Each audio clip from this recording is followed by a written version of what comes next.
All right. Well, my computer says my computer actually says 5 p.m. and I'm in New York, so that's a problem. But my computer says it's time to start. Hello, everybody. My name is Doug Herzog, and welcome to All Joking Aside. This is going to be the first in a series of conversations we hope to have about the world of comedy. Over time, we're going to bring you actors, writers, directors, producers, and stand-ups to talk about where comedy is and where it's going. And we got something really special for you tonight. So, you know, if you've heard me talk about Emerson before, you know I give a lot of credit for, you know, my career to and my good fortune to my years at Emerson and what I was able to learn there and the people I was able to meet. But I have to say, you know, meeting our two guests who will be here tonight or are here tonight has probably been the most important moment of my career ever. It certainly changed everything for Comedy Central. It changed everything for me, and I know it changed a lot for them. So Matt Stone is the co-creator and executive producer of South Park, of Book of Mormon, of Team America, and Garefino is the executive producer of South Park, Book of Mormon, and Team America. They are Emmy winners, they are Tony winners, they are Grammy winners. They are one Oscar away from being EGOTs, and at least as of 8 p.m. Eastern this evening, I still count them as friends. We'll see how they feel about that when we're all done. But welcome Matt Stone and Ann Garefino to Emerson College. Wow, what a nice place this Emerson College is. What a great place. Welcome, this is great. This is cool, yeah. Yeah, so I want, you know, we're talking to a lot of students tonight, a little bit of alumni, and so we're going to cover some ground, you know, we have certainly covered before, but I'd love you to share with them. So Matt, could you just give us like the quick, or not so, you know, take as much time as you like, actually. Could you give us the quick sort of Matt and Trey origin story? Oh my gosh, man, I don't even remember that story. You know, well, if not, we'll make Ann tell it. Oh, I can make Ann tell it. I mean, I think you know, with the relation to cut to the chase, like Trey and I met in college. It was probably the most productive thing that came out of my college years. I had a sort of a different college experience. And that was University of Colorado, right? University of Colorado in Boulder. And Trey and I were both sort of misfits, you know, and I was doing a math degree, and Trey had done he had actually come to Berkeley School of Music for a year and sort of like decided that wasn't for him. He was talented enough to get in, but then he kind of came back to Colorado, ended up at CU, and we ended up in film school, like classic, you know, middle of the country, but classic, like independent film kind of stuff, you know. And I still think that's sort of way we think about ourselves as independent filmmakers. We made a movie. We came to LA via Sundance, and at some point we made a little short for actually for someone, you know, that we all know, Brian Graydon, who was running something else at that point. And he signed us to our first little deal to make a television show. And I guess when we go back, we'll go back and talk about this as part of when I'm sure I won't get too distracted, but like it was a remarkably different business back then than now. Like when I want to talk about that as we it's like Beverly, like kind of like Beverly Hillbillies or something. I don't know. You know, you're driving to LA in your car and trying to like find people who work in the film industry just on the street. I don't know. It's so ridiculous. Somehow we end up with this little short, this little viral. It's kind of a viral video that we did called "Spirit of Christmas" that took off, kind of pre-internet, and that ended up in Comedy Central. But Brian started sending it out as a Christmas card to friends, right, on VHS tape. Yeah, and then people copy it, and it just had, and we didn't put our names on it, so it had this, I don't know, it had that thing that now happens a zillion million times all over the world every second now, where people share something, right. And it was like short, and it was like it was really shitty in animation, so it could survive the generations. You know, you used to not be, you know, if you copied it, it looked like shit. Copy it, but it would, even 16 generations, it was still kind of funny because it was such, you know, so shitty looking. So I think that helped it.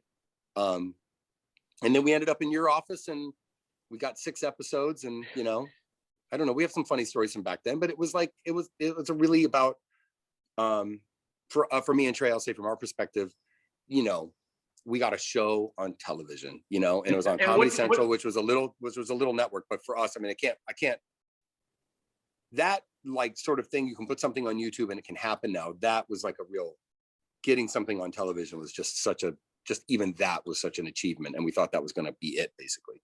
Yeah, it was a really different day. You know, you couldn't self-publish like you could today, right? And you had to go through, quote, gatekeepers, right? You know, Yes. that's what I was doing. I was like a gatekeeper. I was like, oh, we'll take you, or we'll take, right? When you guys left school and came out to LA, what did you think you were going to be, or what did you want to be? It's so weird. I can't really remember. I mean, I was like, me and Trevor were like weird. Like, I wanted to be a drummer. Trey was more fully formed. Like, Trey definitely, like, from a very early, you know, even in film schools, like, obviously had a real touch about directing. Like, he's just like, okay, that's, you know, he's almost like, okay, that's what he's going to do. Me, I was a little bit like, the hell am I doing? What we thought we were going to do was, it was like, this was early 90s sort of indie film.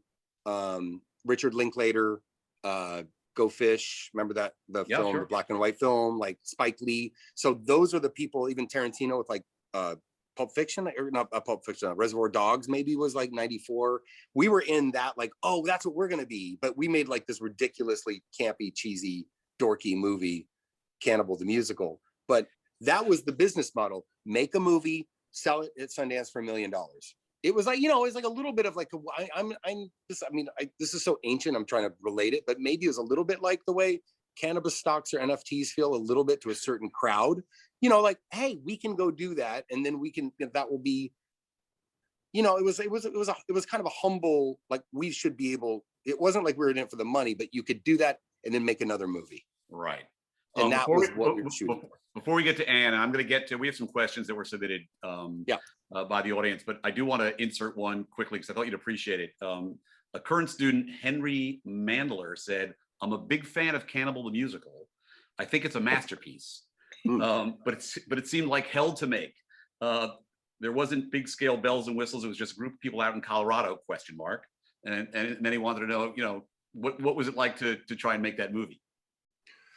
So in my memoir, it will be, I learned everything I needed to learn about filmmaking on that movie. You know, I really did. And Trey would say the same thing. When we made every mistake, ran into every wall, but it was form a company, learn what that was, get investments, do the little documents. You have a shared general partner, limited partners, you know, make deals with it, get a cheap camera. So you raised money to make it? $125,000. Wow. And we had another friend, Jason McHugh, who you guys know, who was from California. So he was from California. So like he could raise, like, he got like, you know, a third of the money from his fancy friends from the Bay Area.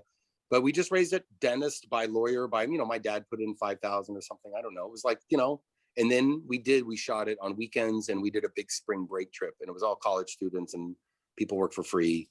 And can you see it anywhere today? Yeah, it's on one of the streaming services. I don't know. Troma, but we ended up selling it to Troma for peanuts, almost literally. And so it's out there. And I don't know. I don't know where it is right now. I should know that. That's shitty. I should really know that. All right. Cannibal Music. Moving on. Anne, your journey started in the great state of New Jersey. It did. And took you to Boston College. Right down the street. And you, right down the street. We won't hold it against you. We love Boston. I should have gone to Emerson. And what did you study in school, and what was your sort of plan coming out of school? I was a finance major because I was good in math. And even though I liked all the art stuff and I did that extracurricular activities, but I was like, I'm going to go into business and I'm going to be a stockbroker. And then it came time to look for a job, and I was like, oh God, I can't do that. I don't want to do that. And I, you know, turned left, went to Washington, D.C. and got a job at the Folger Shakespeare Theater. And my poor parents were like, you what? Excuse me? You're making no money. You have no health insurance. We paid for a finance degree. What's going on? But it all worked out. But when did you move to LA? When did you move to LA? Sorry, I'm asking questions now. Yeah, that's good. Come on, let me ask you. I moved to LA. I worked in DC for public television for about 7 years. And I worked at the Folger, then I moved to public television. And then I came to LA to go to the American Film Institute. Because I wanted to make scripted, I wanted to do scripted stuff. And when I was working for public television, I was doing concerts and news and documentaries and stuff, which I loved, but I wanted to tell stories. And so how did you meet Matt and Trey? Debbie Liebling Debbie Leland was a colleague of mine at Comedy Central, and it actually is the person who said to me, "You need to see this tape," which was the aforementioned Spirit of Christmas. Yeah. Yeah. So I've worked at Comedy Central longer than all of you. I've been there longer and more consistently than Doug Herzog. But I was working on a show, and it was called Comics on Delivery, and Debbie was the exec, and her next show was this little animated show called South Park. And I had no interest in animation. I really just wanted to get out of television and go make a romantic comedy. And I wanted to make a movie, a cute little movie. Really yeah, Matt and Trey have really derailed me. And you're still waiting 30 years for that. Yeah, and then in the next room in my office was this guy who was a friend of yours, Matt, and his girlfriend was a friend of yours. I think you slept on their floor or something.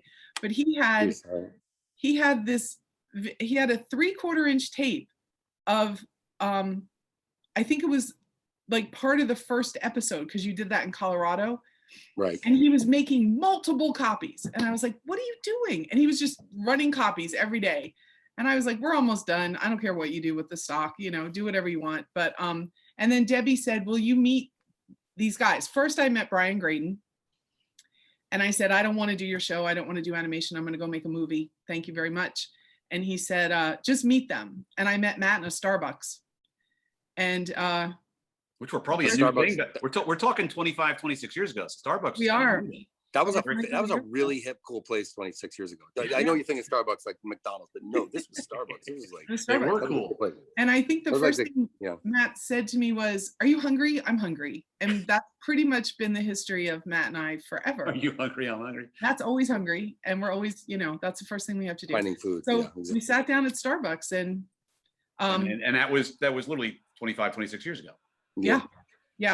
So before I ask you my next question, I just want to to say to students, you've heard now both these stories. Matt, they both sort of came out here with not a completely specific idea what they wanted to do, but with their eye on something. But certainly in Anne's case, it sort of, at least in terms of what she thought she wanted to do, it took a big left turn. And so I just think the note is, to just always, despite who you think you might be or want to be, just keep your ears open and eyes open for these opportunities that come your way that could end up being great and life-changing and career changing, as it I think was for Anne. And just tell me quickly, what were your first impressions when you met Matt and Trey together, and how long did you think it was going to last between the three of you?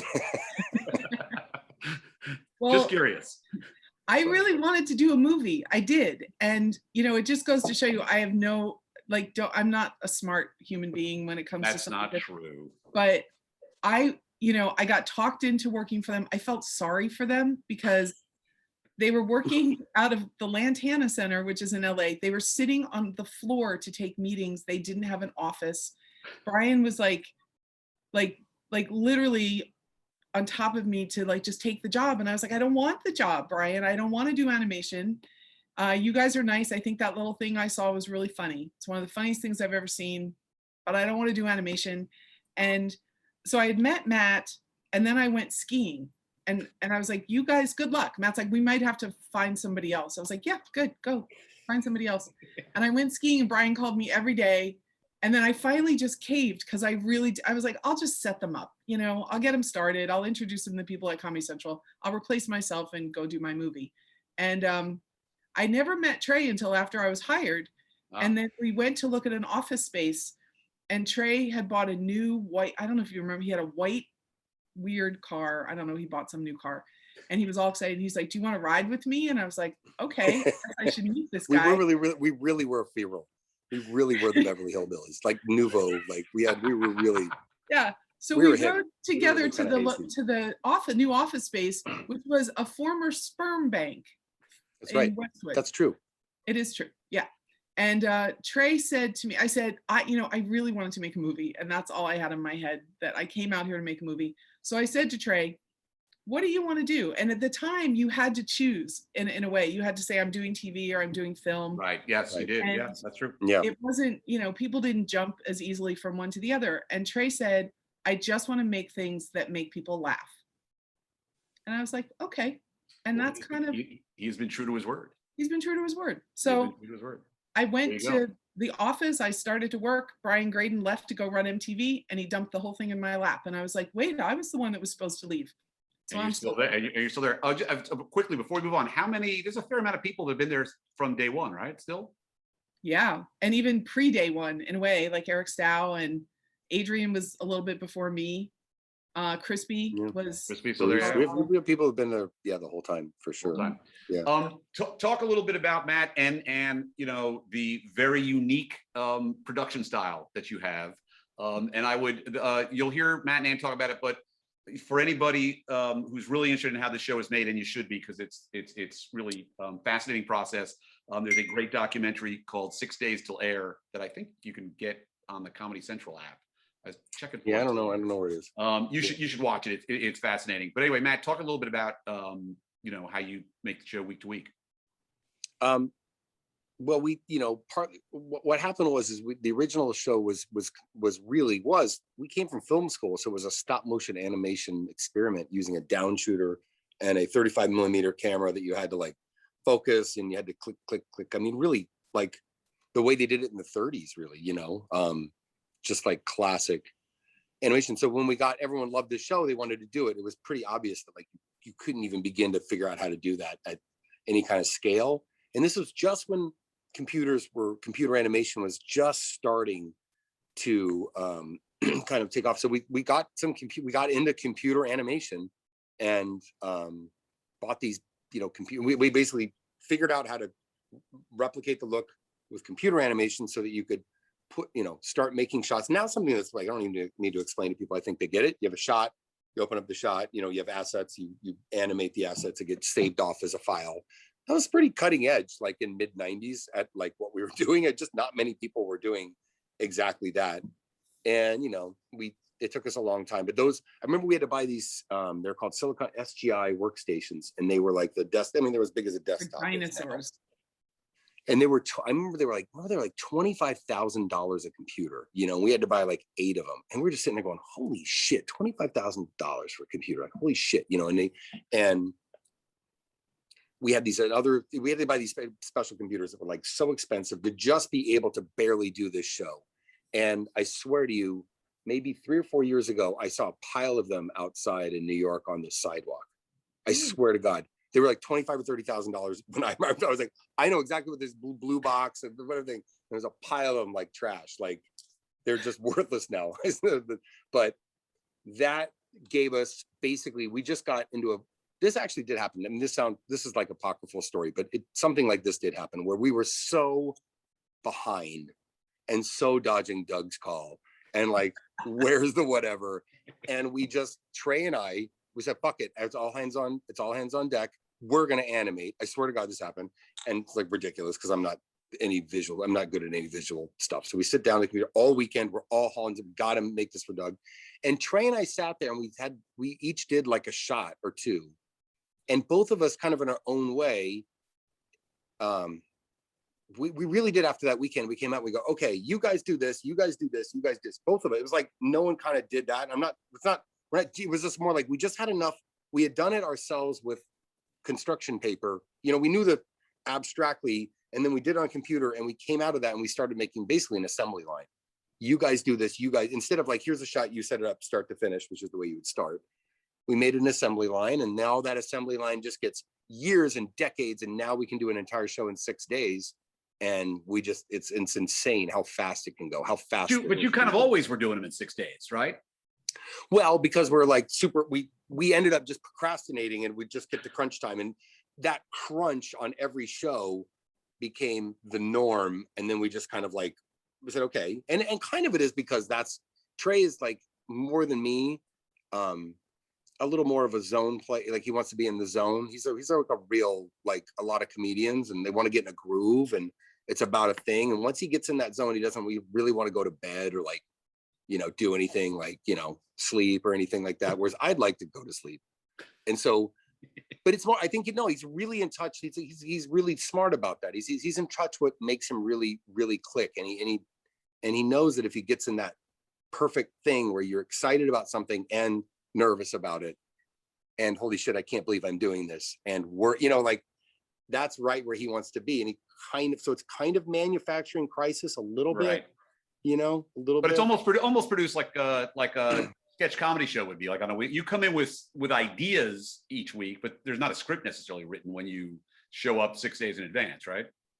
No. No, you know, no. And then we just go, okay, we have to do it. But that little bit of that's what I'm saying is I think it's a little bit, it's a little bit of like, yeah, we put ourselves in crisis. So we do it. You know what I mean? So speaking of making it challenging for yourselves, right? So you're doing South Park every week, which is challenging enough. And then you guys went off and made a South Park movie, but Right. it wasn't just a movie, it was a musical. So the degree of difficulty goes up. And then you went and made Team America, which just wasn't a movie. It was a movie with Doug, marionettes. you're forgetting about basketball. And thank you very much for forgetting about that. Thank you. Appreciate it. That's a friend. You're a real pal. Which Okay. History's come all the way back around on basketball. And then Book of Mormon, which was not just a musical, but a musical about Mormons. So Right. everything has always had like this, you know, you've always done incredibly, you know, sort of taken conventional things and found a way to make them more inventive and more challenging. And talk to me, you know, as a producer, which I think is a hard thing for people to understand what a producer does. I remember when I went to college, I used to say I was going to be a producer. I had no idea what that meant. You've now produced across, you know, movies, TV, Broadway. Tell us a little bit about what a producer does and how that might differ from movies to TV to Broadway, if it does at all. Yeah, I think a producer does whatever it takes to get it done. And so if you know how to produce whatever someone puts in front of you, you figure it out, you know? And I wish Matt and Trey would do the same thing twice so I could say, oh, look, I know how to do this, but they don't. I didn't know how to do animation. I didn't know how to do a puppet movie. I barely knew how to do Broadway. And we're now doing this deep fake thing and I don't know how to do that either. And we're trying to figure it out. So a producer figures it out, you know, and there are different kinds of producing styles, but I kind of came up from the ground up. I was a production assistant. I have done every job on the way to being a producer. And that's the way I did it. Some people just step into it because they do the financial stuff or they bring the money or they bring a script, you know, there are all kinds of ways to be a producer, but I did it kind of the old fashioned way, I guess. Yeah, it's but I do need to say that Matt and Trey many times in the writer's room when we were doing Book of Mormon said that the relationship between Price and Cunningham was like a romantic comedy. So I did get to do my romantic comedy. It's true. We did that for you. They did that for me, yeah, no. But it's an homage. How did and this is for both of you, how is producing the show, like, you know, during the pandemic with everybody at home across, you know, spread across the country, how has that been? Has that impacted the process? What's that been like? With South Park? Yeah. I mean, I just no, we had to totally deconstruct it and put it back together again. We cannot do the show remotely in 6 days. So it is a different process. But so when the pandemic hit, we were about to shoot it. We had this kind of movie idea we were about to shoot, and we were going to start principal photography on March 16th. And so we were part of it was an incredible thing to live through. Like, it's such a weird time that week that everything shut down, right? And I live in New York, and Ann and Trey and everyone was in LA, and we were going to start shooting in LA. And so I was scheduled to go out there. And I was in New York, and I was like, oh man, you know, it just felt like the walls were closing in if you were here that week. But people in LA are like, what are you talking about? You know, it was a very it was a very intense kind of experience. And we had to kind of pull the plug on our movie that we were doing, thinking we're going to shut down for 2 weeks or 4 weeks or whatever. So then it becomes obvious after all sitting in our house for like 6 or 8 weeks, like, okay, what are we going to do with our lives? Not even this movie. The movie's not going to happen. But, you know, we have a few different things we're working on. We've got things on the back burner, front burner. You know, we can kind of choose what do we want to spend our time on. And, you know, maybe it didn't take 8 weeks. It took a few weeks, but I don't know. One of us just was like, can we try doing South Park could be remote? Because everyone knows so much what they're doing. You know, we've got so many people who've worked there for decades. We know the process. Could everyone do that remote? And we can't do it in 6 days. So let's let go of that. But if we could do something and get an animation pipeline going 100% remote, we could do something. So we really, like had a million Zoom meetings like everybody else, and like busted that into shape, which again, if we hadn't all worked together for decades in a building together, I don't think you could just start up and figure that out. Everyone knew exactly what to do. Everyone come get your computers, go home. And we did two specials, which are hour longs. We've done 2 of them. They've been 100% remote. And how long did it take? None of us. So versus the usual 6 days, those took. Oh, so the first one, they're double length, but the first one took 12 weeks, essentially. Wow. The second one, we should have done quicker, but it ended up taking like 8 or 9 weeks, but we could have done it quicker. And I think we're going to do one for mid-June, and it has a lot of, it kind of has some ambitious art involved that we had to get a little extra start on. But when we get to it, we're going to try to do it in 5 weeks. And we kind of need to do it. We know we can do it in 5 weeks, and so we can do it 6, but we shouldn't do it in 8. It's just like, we can tell that's how long it should take. And any longer, it starts to overbake, and then we get bummed out. And it's like, there's this about right comedy, especially. It's got to be fresh enough. You got to work on it. You got to make it better. You got to iterate, but you don't want to get bored. You don't want to get unexcited with it, and that's for a writer. It's different from producers. Like the producer part of me and totally enjoys like 7 and 8 year projects. I don't know why. I'm like some kind of weird war general or something. I just enjoy this stuff. But as a writer, it is hard to write something and 2 years later be like, let's shoot that joke, that killer joke, because you just have, you've just lived with it. It just seems so. It is that trying to keep the energy going, but not too fast, because we're also old and we're lazy and it's hard to work and we don't like working as much. But it's kind of like we have to hold our feet to the fire. We won't do it, You guys have always, despite what everybody's always writing and talking about the show and coming up with their own kind of ideas about what makes you guys tick, and are they Republicans, are they Democrats, are they liberal, are they conservatives? I know you guys spend a lot less time on that than the rest of the world does. What the world is, it's a rapidly changing place, especially for comedy, and around what's happening in social media and cancel culture. Does any of that ever come into your thinking as you're creating new episodes and moving forward, or is it you just batten down the hatches and you do what you're going to do and the world will deal with it?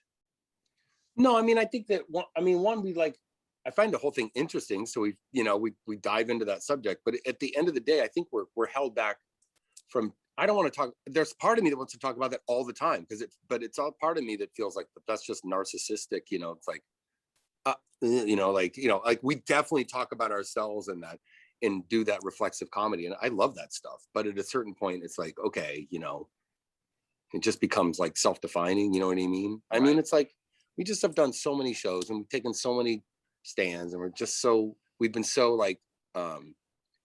You have been there and done that. Yeah, we've been there and done that, and also been totally, totally wrong, and like that's the worst joke, and that's the dumbest position. And then sometimes look back, oh, that was really cool that we said that back then. I have, and my relationship with those shows and those attitudes are like they're 20 years ago, So I think for us, whenever we think about it, we don't think about the show having to have any kind of coherence like that. Right. And I don't. I'll just say for me, I don't. I just go, what's funny now? What do we want to make fun of now? And if it's different than what we wanted to make fun of then, or we change our mind about something, or it clangs with something, like, I don't care. You know what I mean? This is me now.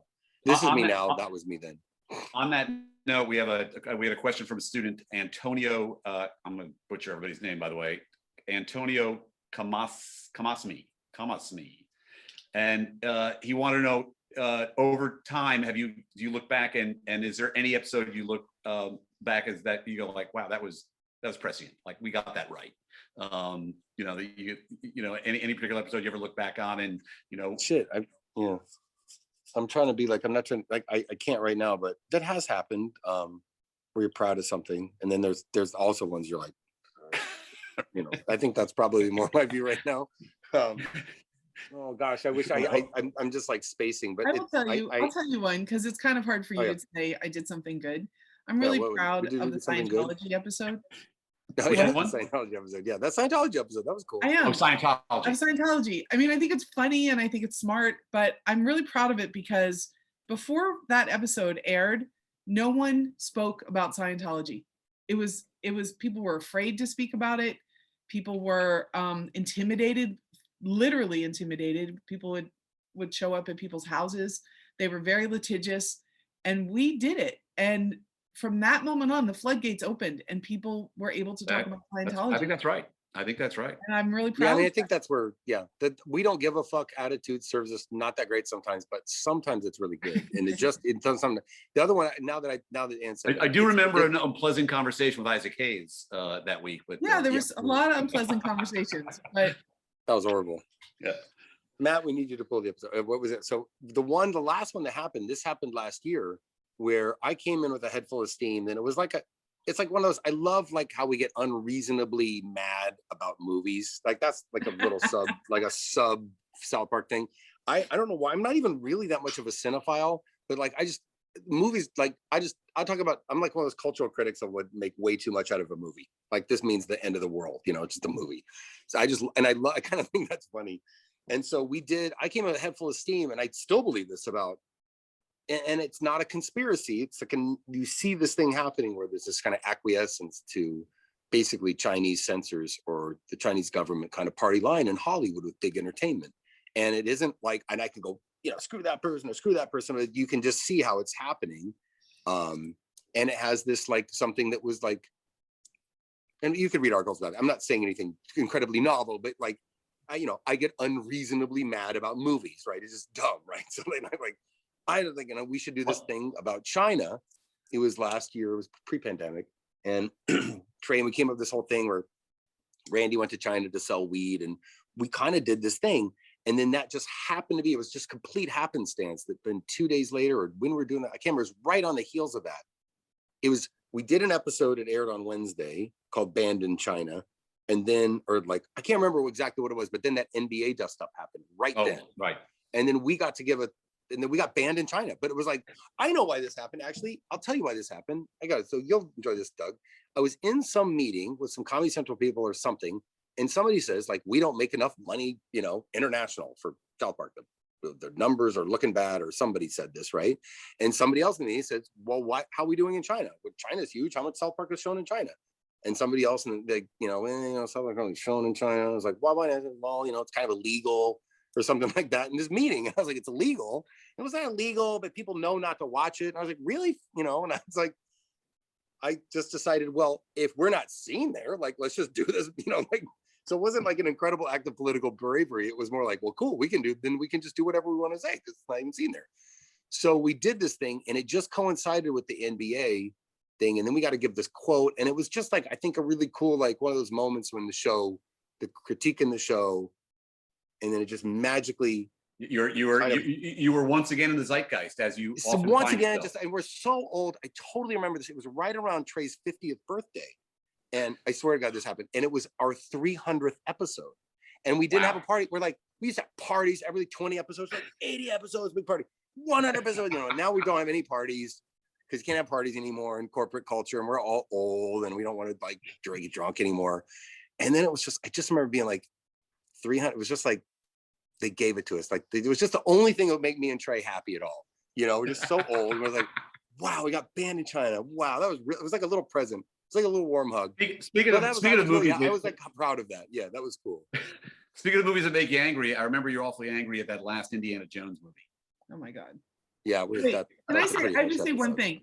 We start every season, just about every season, when we used to be in a writer's room together. We just talk about movies. Well, we would walk in and go, Matt, what's pissing you off? And Matt, without any irony, would be like, well, this movie, did you see? And then how dare the New York Times say this? And it has to be this one. And when a New York Times gives a shitty movie a good review, it makes me insane. I can't see. And we talk about it's the dumbest obsession. It's all I care about. We talk about it for like the 12 weeks that we're in the office. Even after we've done a show about it, Matt is still upset about it. J.J. Abrams getting a good review in the New York Times for that Star Wars basically pissed me off for 2 years, and that was it. That was that was like the inspiration for 2 seasons of South Park. Yeah, that's all they needed. Yeah. Would somebody buy, if South Park didn't exist? I know this is like a little bit of a dumb question. Would somebody buy it today, or do you think people would look at it and go, "Oh, I can't do that right now"? Oh, you guys are here and have established yourself, as I like to say, South Park from almost day one flies with incredible air cover because, you know, people just immediately recognize it wasn't, you know, just about little kids swearing. It was really smart, really subversive, and just great. And you have flown with an enormous amount of air cover ever since, and get to do amazing things. But do you think somebody is still ready to do that? I think so at some level. It's just so different. I mean, I do think we're grandfathered in a way, whether we should be or not. I don't know, you know, whether we should be or not. I think the kind of real anarchy and kind of mean anarchy, kind of crazy, chaotic stuff that we do is less in vogue. It's not just us, but like that was really like burn it down.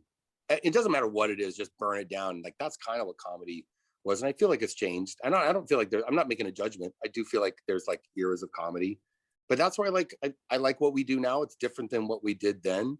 You know, we take all that, and that's what I'm saying is like I don't find that kind of whining about the times is very productive. But frankly, yeah, could South Park, would a big streaming service pay as much as, you know, we get paid to do what we're doing by a couple of white guys doing this kind of stuff? Man, you know, maybe not, but somebody would. There's some, you know, some crazy people that would. So I think it would. I think it's just more, it's just really different now, that kind of stuff. I mean, this is not like a controversial subject. I mean, you've had like, you know, there was a guy that ran the guy, commissioning officer of the BBC a couple of years ago said, you know, we wouldn't buy Monty Python today. You know, I don't think he was saying screw Monty Python. It was like 6, you know what I mean? Cambridge and Oxford educated white guys. Like, I'm not that interested in, if that walked in my office today, I wouldn't be that interested. Right. I get what he's saying. On the other hand, I think it was like totally offensive because like Monty Python is everything, you know? So like I get, so I think on some level it could, but at the time, it's really hard to contextualize between then and now. It really is so different. We would it's honestly not a fair question, but yeah, we would absolutely be somebody. I don't think we would like, oh, no one would hire us. I don't think we'd be like that, but I definitely think like we're grandfathered in a little bit on some stuff. Just switching gears a little bit. So, you know, I don't know. So Book of Mormon is now how old? 10 years old. 10 years, yeah. Wow. Yeah. And how long did that sort of gestate to, you know, was that something that was, you know, sort of always in the back of Trey's mind or your mind, or was it, you know, one day you sort of looked at each other like time to do a musical? Like, how did that sort of? So we talked about a musical about Joseph Smith, kind of off and on, just as a kind of joke about Joseph Smith and the Mormons, because we're from Colorado, and that story of the Mormon pioneers, we kind of both knew it, and it's next door to Utah. And this is a true story. We saw Avenue Q that Bobby Lopez did, and both Trey and I really liked it. And Bobby's, you know, 10 years younger than, or 7 years younger than me and Trey or whatever. There was a little bit of one of those things about, he looked up to us, and I went out to breakfast with him, and he asked what he should do with, you know, he asked for some career advice, which seems so funny. And I just said, okay, well, what do you say to somebody when they say that? And he go, what do you want to do? And he said, I think like a musical about Joseph Smith, you know? And kind of like in that moment, almost legally, I had to say, we should do this together because we've had that idea, and I don't want you to think I ripped it off. I swear to God, we had that same idea. And so we started having meetings. It was like that. It was like, when someone else says that specific of an idea to you, you just, and it was, that sounds like I'm making up, but that's about how it happened. Wow. So we started working with Bobby, who's incredibly talented. And Anne got to fulfill her dream of becoming and she got a rom-com out of it. Yeah. Yeah. Yeah. And then, you know, when we were doing that, a lot of people were like, what are you guys doing? We're like, we're doing a musical about Mormons. And it's like, why are you doing that? Like, that's such a dumb thing to do. You know, so that's kind of like, sometimes people write about it, sometimes they're not, but like, it's always kind of dumb when we start doing it. And Anne, tell us about, you know, what you're hearing about Broadway and theater and live theater, and, you know, what the future is, and when we might actually expect to be able to go see Book of Mormon again. Yeah, people are, just in terms of Broadway, people are they're going to start to announce dates of opening in September, in the fall. We're not so sure we're going to be first out of the gate, but people are hopeful. You know, they're going to try, and we'll see what happens in the world of a pandemic if we can really do it. Yeah, I think there's an interesting thing going on that we talk about, where there's a big institutional push to get Broadway going. There's a big from the governor, there's a big push. From the mayor, there's a push. There's plans to subsidize, because it'll need some kind of subsidy.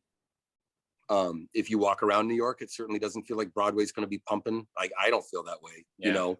But on the other hand, you got to start somewhere, and you got and the people we work with, like, they've been sitting home for a year and a half. It's hard. The COVID part of it is in Broadway, big, and that's pretty much the last thing to come back. It really is, I think, the hardest hit. It's just hard to feel like, with the money that comes into Broadway in particular, like, that supports those salaries at that level, night after night, 8,000 tickets a week, like Book of Mormon or Wicked or the big shows. It's hard to, I feel like it's hard to see that in New York, like, in the next, it'll come back, you know, but it's going to be. It's a question of when, but and the optimum way to see it is in a absolute packed theater. And these places aren't very big, and you want to be sitting shoulder to shoulder next to that person. You can kind of feel them laughing while you're laughing, and you know, it's going to be very difficult. We can't risk. We don't want to risk people's health, and we don't want to risk the actors. And you're right, like, and then we don't want to have 6 feet between each person in the theater.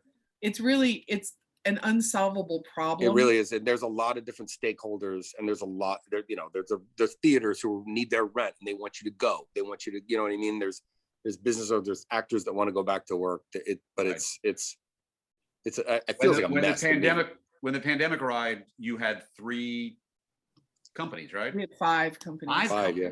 Holy cow. So where were so New York, there was a touring US company, right? Yep. We had the West End, Australia, End. And we had a touring company in the UK. Holy cow. Yeah, it was brutal shutting those companies down. All those people are out of work. Yeah. They've been all out of work the whole time. Yeah. And so part of it is, like, everyone wants to go back to work, and you feel that, but you just don't know, are the tickets going to be there to support it? So now it's a conundrum. It stinks. You guys, South Park is available on HBO Max, right? And you know, where you know, everybody is you know, spending most of their time watching, you know, TV content on streamers these days. So you know, what do you make of, like, you know, the streamers, and how is doing business with them any different than doing business, you know, as you did it, you know, Comedy Central in the heyday of basic cable? Or does it feel different? Is it different? Do you look at it differently? And do you have a favorite streamer? And you can't say HBO Max. Yeah, I'd be interested in what you have to say about all that, Doug. But I find it's completely confounding. I have no idea why certain things are worth a lot of money to a streamer and why certain things aren't. It seems completely decoupled from the value proposition of all business. I you know, if you can figure it out, and Doug, you probably, and I've like talked to you about, but like, we have Book of Mormon makes total sense. Here's your ticket, money comes in, the money gets in theater. It's highly boutique, kind of like unionized thing, and it's so amazing. People pay money, the money goes to the people. Like, you can understand. Everyone can understand that. They've been doing it that way forever. Okay, so then we have, like, basic cable. You sell some ads, you get subscribers. There's the fee that come from the carriage fees. Like, I can understand that. Okay, then we make the show. Doug pays us. He gets his money. You know, whatever. There's a thing there. You know. And then you have streamers. I have no idea. And then they don't tell you. You don't know what's popular. Who knows what's popular? You know what I mean? And so do they talk to you, like, guys, about how South Park is performing for them? Or they do, and there's certain, like, yeah, you get contractual data, like, in the contract when you sign it. You have to give us this data. You know, some kind of, I don't know how that gets figured out. But when you get to the artist level, I just think it's completely decoupled from reality. I think there's whole series of dozens of episodes of Netflix shows that people go out and shoot, and they leave their families, and they go on location. They shoot a professionally made some dumb show about something, and literally nobody watches it.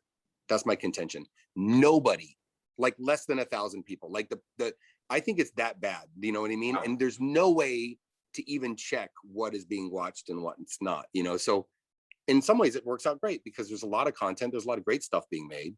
But as you can tell, I'm pretty cranky. I get unreasonably mad about things, and, like, I think that overall the economic structure of streaming with massive amounts of exceptions, but a general trend is towards shittier content and blander shit, like a lot of bland shit. And that kind of like they're not telling us what's actually working or not. And so like you don't have when Well, it's certainly hard this to. thing's a hit on Netflix. This thing's a hit. Well, on I say Netflix. it's hard. It's hard to that? it's Why do you hard to believe see what what a they're hit is saying? anymore. Yeah. Right. Just because Netflix Nobody knows what a hit show department, is. yeah, the press department decides they're going to push the show. It's a hit because that's the one that makes Netflix, and it probably is reasonably popular or something, but it also matches some kind of corporate strategy. And it's like, that's fine. It's like, but it's like, that's kind of thing that kind of is fine. Kind of what is a hit and what people are listening to. Like, I don't know. It's not like I want to go back to the charts or like, you know what I mean? Overnight ratings, but there is some like honesty about that a little bit. You know what I mean? And I think this is a big game right now. It's a world of personalization where my biggest hit is not your biggest hit or Ann's biggest hit. Everybody's got, it's everybody has their own experience. Yeah, but I don't think like the way that Netflix presents what is popular and what isn't on their network is actually reflects the numbers, right? There's not that there can't, you ran a network, you didn't do that. That's not exactly true on a network either. But I can't figure out that business at all. At all. I can't. No idea. No idea. I'm going to ask you guys what everybody always asks everybody on any Zoom you're ever on, which is, what's your last favorite show you watched on stream? Oh, geez. See, I'm so shit. I don't watch it. I'll tell you, it was not Bridgerton. It wasn't Bridgerton. You didn't like it? No. I watched Uncut Gems and I loved it. But that's a real movie. Oh, movie. Real movie. Yeah, I didn't watch it till like. Oh, let's talk about that for a second. What do you think happens? What do you think happens to the movie business? I don't know. That's what I'm saying. I have no idea. I don't know what's going on. I'm totally, and of course, I feel aggrieved that it's sort of like people like us that are like left out of this, whatever, this like new business model. But I have no idea. But but you and Trey, and you're planning to make movies going forward. Do you envision them on big screens in theaters? Do you envision them, on a Netflix or an HBO Max? Do you care? Or I do care. Is it not really about where it is, but what you make? No way. Like no way. Like I definitely we have projects that we could consider like, hey, that'd be a cool streaming project. I mean, a South Park special is sort of a streaming. It's on streaming. If it was not every movie, the couple of the movie projects we're working on, they have to be shown in the theater and they have to be premiered there because they have to be seen in a collective experience. It is the best way to see it. And even if, and I understand that's it's not an old fashioned attitude. It's the way that you can make cultural, it's a way that you can, what I'm saying is like, it's a way you can't lie, right? People are going to show up to the theater. And that's one of the ways that theater, even right now, and it's a greater place, is a much more honest thing than streaming. I really, really don't believe anything I hear about what's a hit on streaming at all. Like, I'm not kidding. Like, like almost conspiratorial. Like, I just don't believe it at all. But if you show a thing and there's a bunch of people who go to that theater and they have that experience, you're going to hear about it. And that's what I know I sound like some really old guy, but I just don't believe the streamers at all right now. I don't think that's, and I would hate to do like, I mean, you see these, Netflix has a $70 million movie on every week. And then you hear about it, it's gone 3 days. Right. Like, screw that. Like, that sounds terrible. Like I don't know. And I'm not talking about money. I'm just talking about like, that just sounds terrible. Right. There's just like a terrible fate for something that you care about. And I don't really, when they say, well, it's available in 200 million homes and like 65 million people watch 10 seconds of it. It's like, I don't give a shit. I couldn't care about it at all, man. I mean, I think it's an amazing technology and it's an amazing thing, but the business part of it, I think is really, really, really decoupled right now. Is that what you want to hear, Doug? Doug, do you disagree? No, I just want to hear what you have to say. That's the real bones, man. I'll give you the real news. I know you will. So I'm gonna ask a couple quick questions. Then we're just gonna try and get to a couple of these questions I got from the students. Anne, what would you tell Anne Garefino today if she was graduating Boston College? What do you know now that you didn't know then? What kind of advice would you give yourself getting ready to jump into this business? I think I would say get on the path sooner if you can. I took a little circuitous route and I don't regret it. It was great. But I realized by the time I got to LA, the years of networking that I could have had, I lost. You know, I didn't really get to LA until I was probably 30. And all those people that you could PA with or volunteer with or all that stuff that all start rising as your career changes, you need those people to figure out, like, you know, Matt and Trey came out of college, and, you know, they have had that experience for like a good 10 years before I did. So I would say get on the path sooner. Did you have a mentor or a hero or somebody you looked up to or somebody you were like, I want to be that person? You know, I would like to meet her someday. I'd like to meet Kathleen Kennedy, because she's Kathleen Kennedy. You know, She's I always Kathleen kind of Kennedy, yeah. respected what I'd she like to did. meet Kathleen Kennedy. I Huh? bet she'd I'd like like to to meet her meet too, you, yeah. Anne. Maybe. Would. But, you know, she was there. She was kind of in the boys club. She was making movies. I was like, that's a woman making movies. Look at those movies she's making. Did it feel like a boys club to you coming into it? I'm in a boys club now. She's still in a boys club. It's me and Trey. What are you talking about? It's terrible. It's torture. And what would you tell young Matt Stone? Oh gosh, I don't know. Quit smoking earlier than I quit smoking. I don't know. You know, I think that when we catch up, Doug, I'll tell you. But I think the thing Ann and we've been through, you know, like lately, is and this is going to sound really cheesy, but I think I've done this right a lot and not right some. But when I think about the industry and when we wanted to work in entertainment and comedy, you know, you moved to LA. So now that's not a thing, but that was an organizing principle. You moved to LA. And that's what Ann's talking about, is you're around these people, and you're an agent, and you're a, you know, TV executive, and I'm a comedy writer, and you just end up staying friends, and, you know, people, that's your contemporaries. And that it really is a marathon and not a sprint, and it's a long life. And that I'm proud of the relationships we had that come back around, like us. You know, as I said, I'm not every moment if I lived up to that, but recently I think Ann and I are realizing that, like, you know, if you're going to do it, you're going to be around, and the people we know have been around. It's like, it's cool. You know what I mean? And not everyone's got to be perfect the whole time, but you will see those people again that you sit across the table from, you know, and that's when, you know, it doesn't work out, that's, you're going to see that person again, you know? So, you know, I always tell people, cool. if I knew you guys were going to be so successful and be around for 25 years, I would have been a lot nicer to you. You're pretty nice. But that's what I'm saying, you know, that's, you don't know which one of those it is, you know, and it ends up being a lot of them, actually. So I think that's kind of what's in my current mood, I guess. My favorite question comes from Aiden Leary, who's a student who wants to know, do you like fish sticks? Yeah, I don't actually. And go for a fish stick, Ann? I grew up Catholic. Of course I like fish sticks. And I have to say, this question came up a lot from a lot of different people who wanted basically ask the same question, which is, what do you do? And I was a little concerned because they're students, they're already experiencing this. What do you do to sort of get out of a writer's block funk, or just a funk in general, and keep yourself motivated to go in every day and be funny, or at least try to be funny?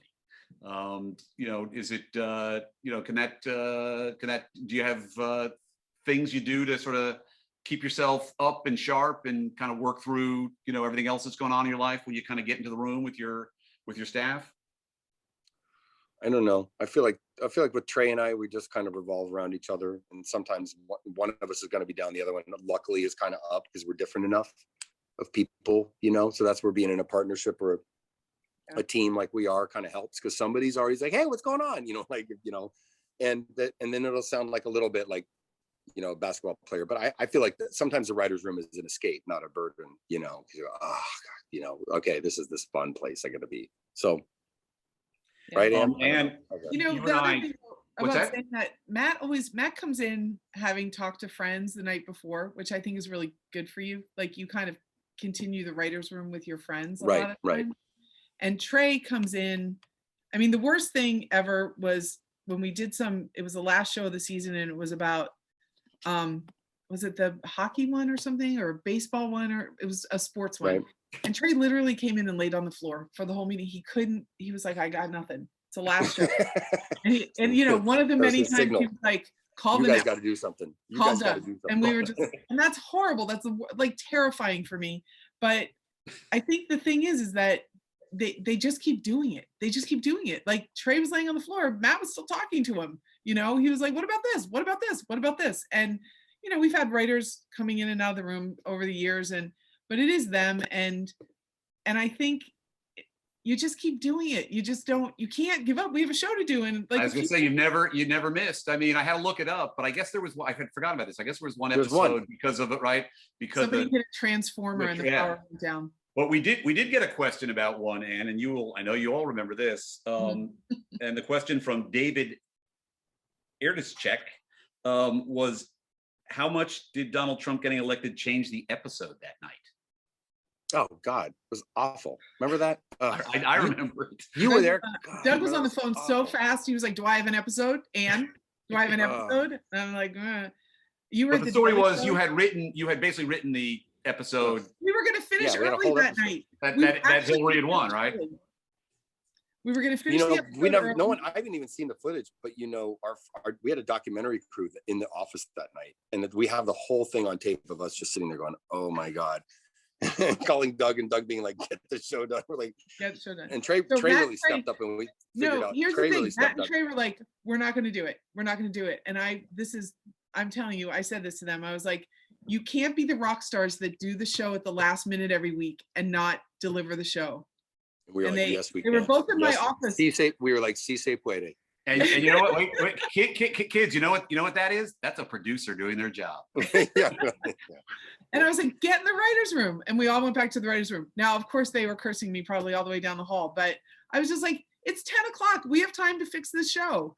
And they were pretty, I mean, the whole building it looked like one of the worst in the building. Yeah, I mean, I hate Donald Trump too, but it was one of the worst, but not even Donald Trump aside, it was one of the worst nights of my life. I didn't you hate Donald Trump, but you hate working till 6 in the morning even more. Oh yeah. That was the worst part of it. It wasn't. And any chance that we could call well we can't do it, you know, they were all over that. And I was like, I get chills thinking about that. That was awful. That was a long night. Well, look, thank you so much for being here. We really appreciate it, and certainly I do. I love you guys for doing this.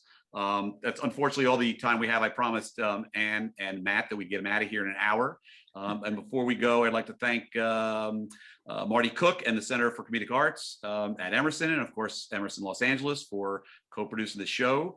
As the school year comes to a close, we're going to take a brief hiatus. Hopefully we're going to be back in the fall, hopefully in person at ELA with more all joking aside sessions. So like I said, I appreciate everybody come tonight, especially Matt and Anne, and everybody stay well and be well. And I will see you guys soon, and thanks so much.